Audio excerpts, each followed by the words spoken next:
అంటే చాలా పెద్ద గ్రహణం. అంచేత ఇలాంటి గ్రహణం వచ్చినప్పుడు సాధారణంగా ఎన్నింటికి పడుతుందో దానికి సుమారు 9 గంటల సేపు 3 జాములు అని అంటారు. జామ్ అంటే 3 గంటలు, 3 జాములు అంటే 9 గంటలు.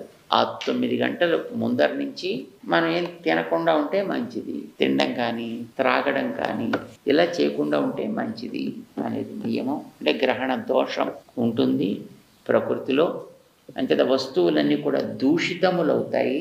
అంచేత వాటిని మనం ఆ సమయంలో మనం కన్జ్యూమ్ చేయకూడదు అని అంటారు. మరి ఊరగాయలు గట్రా ఉంటాయి కదండి, అవన్నీ ఏం చేయాలండి అంటే దాంట్లో దర్భలు వేసుకుంటారు. అలాంటి వాటిల్లో వేసుకుంటే అవి తైల పక్వాలైతే, అంటే నూనె నెయ్యి అలాంటి వాటితోటి తయారైన పదార్థాలు కనుక అయినట్టయితే వాటిని దర్భలు వేసుకుని పెట్టుకుంటే అవి దోషం లేదు అని అంటారు. తినకూడదు కానీ కనీసం తర్వాత వాటిని వాడుకోవచ్చు. తినడం అనేది అది కూడా వర్జితమే, అది తగదు, కానీ వాడుకోవడానికి తప్పు లేదు అని అంటారు. ఒకసారి ధరించి విడిచి ఆరవేసిన వస్త్రాలు అయితే మాత్రం వాటన్నిటిని కూడా మనం చక్కగా తడిపేసుకోవాలి. అస్సలు వాడనివి కొత్త ఉంటాయనుకోండి, సరే వాటికి పెద్ద దోషం లేదు, వాటి మీద దర్భలు వేసుకుంటే పర్వాలేదు అని అంటారు. రోగులు, ముసలివారు, అతి చిన్న శిశువులు, గర్భవతులుగా ఉండేవారు, సో ఇలాంటి వాళ్ళకి మాత్రం కొన్ని మినహాయింపులు ఇస్తారు. వాళ్ళకు కూడా ఉండగలిగితే వాళ్ళు ఉండొచ్చును.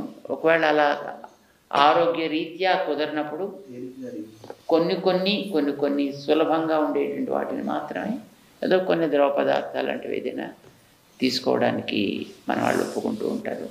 అసలు మామూలుగా పట్టు స్నానము విడుపు స్నానం అని చేస్తారు, తెలిసిన? పట్టు స్నానం అంటే అది గ్రహణం 9:50కి పడుతుంది అనుకోండి, అప్పుడు ఒకసారి స్నానం చేసి కూర్చొని అనుష్ఠానం చేసుకుంటారు. వాళ్ళకి ఏ జపం ఇష్టమైతే ఆ జపాన్ని చేసుకుంటూ ఉంటారు. అది ఎన్నింటికి విడుతుందంటారో మళ్ళీ అప్పుడు విడుపు స్నానం చేస్తారు. చేసి ఇంకప్పుడు ఈ పనులన్నీ ప్రారంభిస్తారన్నమాట.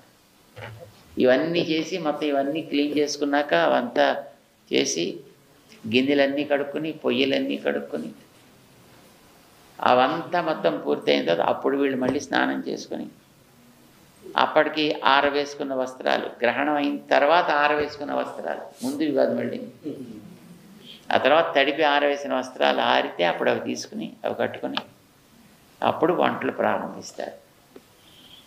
అప్పుడు తర్వాత ఇంకా దేవుడికి ఆరాధనలు ప్రారంభించి దేవుడికి అభిషేకాలు చేసుకుని, మొత్తం ఇండ్లల్లో ఎక్కువ విగ్రహాలు ఉంటే మొత్తం వాటి అన్నిటికీ అభిషేకాలు చేసుకొని వాటికి అన్నిటికీ అలంకరణ చేసుకొని అప్పుడు వండిన పదార్థాలు ఆరగింపులు చేసుకొని అప్పుడు తింటారు. పాటించే వాళ్ళకి అలా పాటించడం మంచిది అని చెప్తుంటారు. ఇది రేపు ఎల్లుండికి సంబంధించింది అన్నమాట.